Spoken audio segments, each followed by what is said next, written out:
Land Investing 101. 101, baby.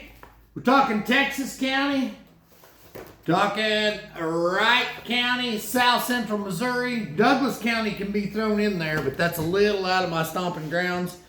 Wright and Texas County, I own land in both. I actually own some land in Douglas County. I own some land in Howell County. I own some land in Shannon County. I own some land in Arkansas.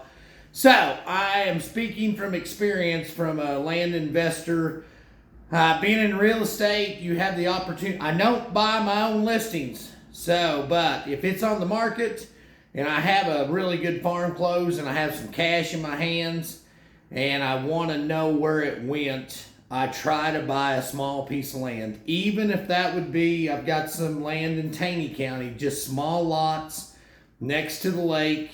I've entertained buying some land in Kansas, but we didn't follow through with that just because it's a little out of my wheelhouse and there's plenty of opportunity here in South Central Missouri. So if you're going to get good at something, my pastor taught me this: get good at something that you love and that you believe in. And real estate, mainly land, is pretty hard to go wrong, especially if you study the market and you are, you know it's got access, you know it's got power, you know maybe you're watching it, been on the market more than 100 days, maybe it's in a trust, maybe it's an out-of-state landowner.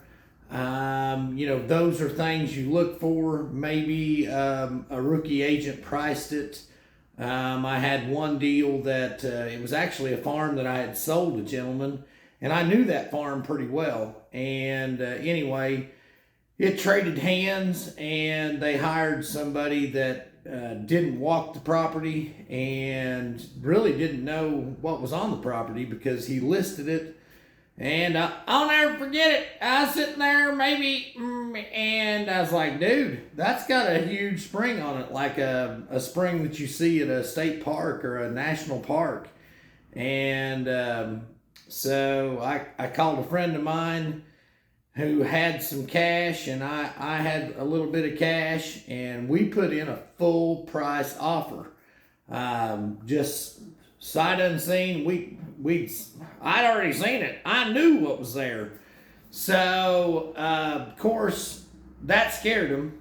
And that's one thing I've learned. If you put in a full price offer and it's not been on the market very long, boy, I tell you, people start backpedaling, because when you give somebody what they want right off the bat, their initial reaction is, I sold that too cheap. I want it off the market. I don't want to sell it. I don't want to sell it. And so you almost, I guess you have to come in and offer them less. And then it's kind of like when you submit I had one land deal, a piece of property that we had bought, and I had it priced, and they called, made an offer, and I said, well, let me sleep on it. So I called them back the next day, and I said, I'll take your offer. Well, that night, the buyer calls me and says, well, what about this, this, and this? And I said, man, I have no idea. If you want it, buy it. If you don't. I said, I'm sending you a mutual release right now because I don't need any, it's hard enough to, when you tell people the truth, it's hard enough in the real estate business to keep your name good. But like, dude, if you don't want to buy it and it's mine, now if it's another seller of mine and you, you make an offer, that's, you got some legal obligations. But I said, I'm sending you a mutual release. I want you to sign it, and deal's off.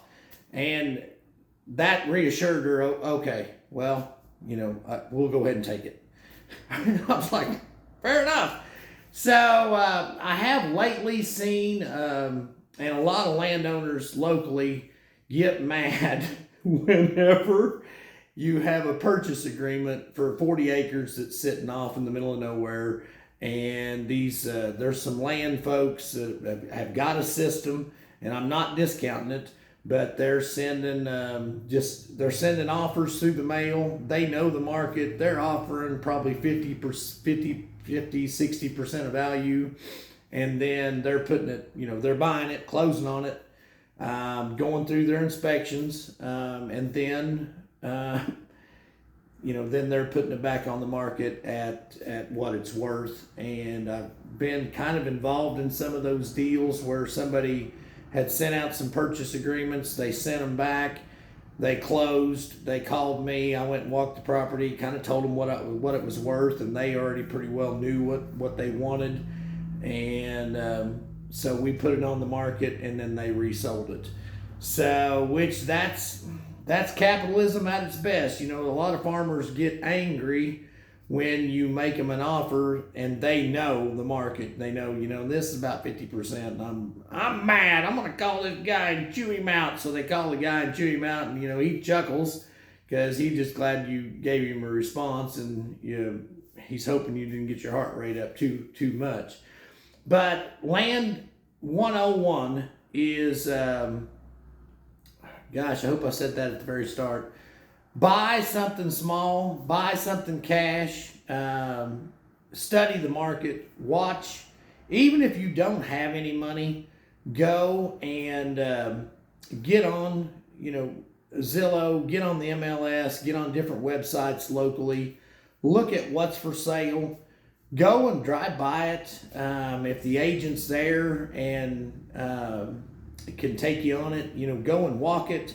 Find out what you think of it, and then build your skills and hopefully buy it, and it appreciate you can buy it. I have given people exactly what they wanted on the MLS. I've tried to buy it cheaper, and they said, no, this is where we're at. And then I made the decision, okay, I think where you're at is a pretty good price. And every puppy dog and a slipper, right? You always want it cheaper, right? No matter what. I want it cheaper. Oh, that's too high. Well, sometimes it's not.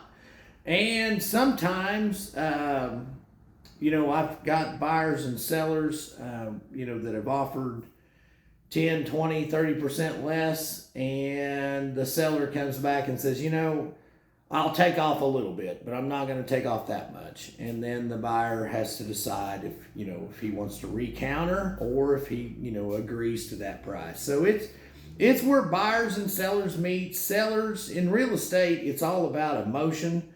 There's emotion on the buyer's side, coming into an area, maybe sold something and trying to rebuy something.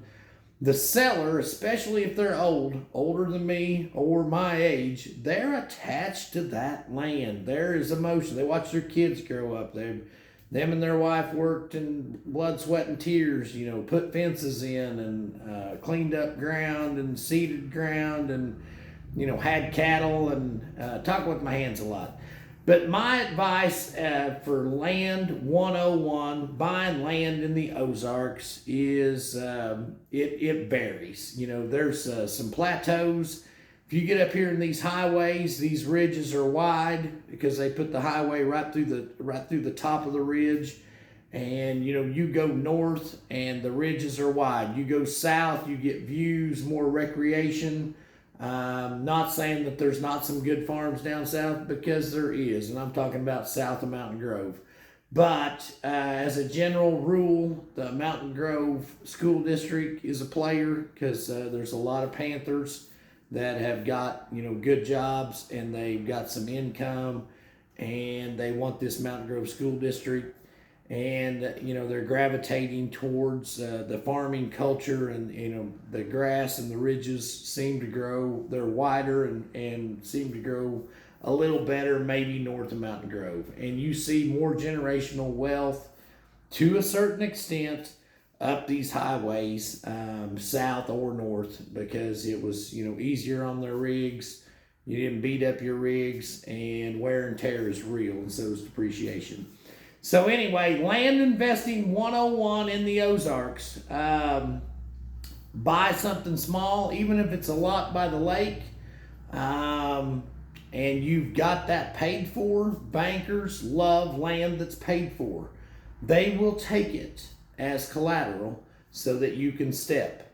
Buy a small parcel and develop it a little bit, maybe get a little appreciation as far as time, and resell it, reinvest, maybe do a 1031, maybe pay the capital. It's hold it for at least a year, and then you don't have the short-term capital gains because that's a little higher rate.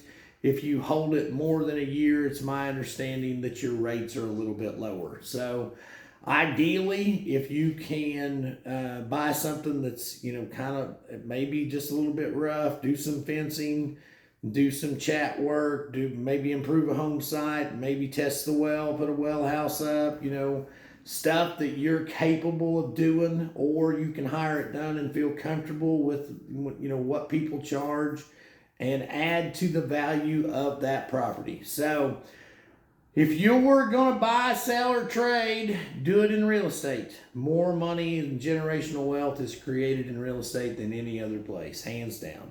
So, Duncan Smith in the sticks. Hope this was semi-valuable. 11 minutes you won't get back. And I've got a little clicker. Anyway, be blessed. Another video headed your way.